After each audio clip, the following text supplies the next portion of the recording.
কিন্তু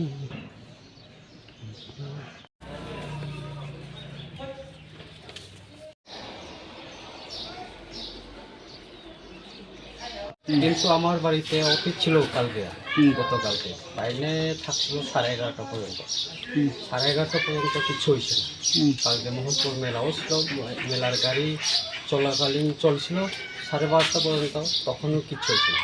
কিন্তু রাত্রে আনুমানিক 1টা থেকে 1:30টায় এই ঘটনা হচ্ছে।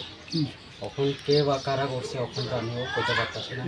আমার বাড়ি থেকে কমসে কম 50 থেকে 60 মিটার হইব গাড়িতে রাখা, তখন জানি না কে করছে। পুলিশ প্রশাসনকে কওয়া হয়েছে? হ্যাঁ, কওয়া। কি মনে হয় আপনার যে কি কারণে আপনার উপর এই গাড়িটাতে আক্রমণ হতে পারে বা আজকে? এখন তো আমি কইতে পারতাছি না কেন কি কারণে মানুষ হইতে পারে। এত 14 মাস ধরে আমি এখানে থাকতেছি এই বাজারে, হেজামারা বাজারে। 14 মাস পরেও কিছু হয়েছে না, কিন্তু কালকে হঠাৎ করে কি হলো এটা আমি বলতে পারছি না। আপনার কি কোনো আভাস ছিল যে এই ধরনের কোনো কিছু হতে পারে? আপনি এখানে 14 মাস যাবত যে বসবাস করছেন। না, কেন কি সবার সঙ্গে আমার কোনো দুর্ব্যবহার ছিল না। সবার সঙ্গে আমি চলি, দোকানদার সঙ্গেও সবাই সঙ্গে চলি। যারা এখানে ব্যবসায়ী তার সঙ্গেও ভালো সম্পর্ক, কিন্তু এরকম ঘটনা ঘটতে পারে আমিও নিজে জানি।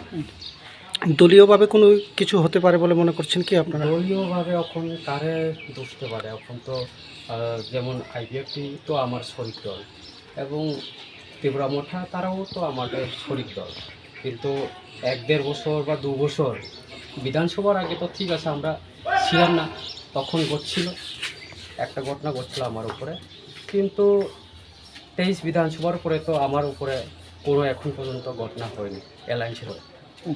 এই ঘটনাটা নিয়ে আপনারা কিভাবে দেখছেন দলীয়ভাবে সেটা? দলীয়ভাবে আমি উপরে জানাবো, আমাদের সভাপতি রাজ্য সভাপতিকে জানাবো এবং মুখ্যমন্ত্রীকেও জানাবো এই ব্যাপারটা কি নিয়ে।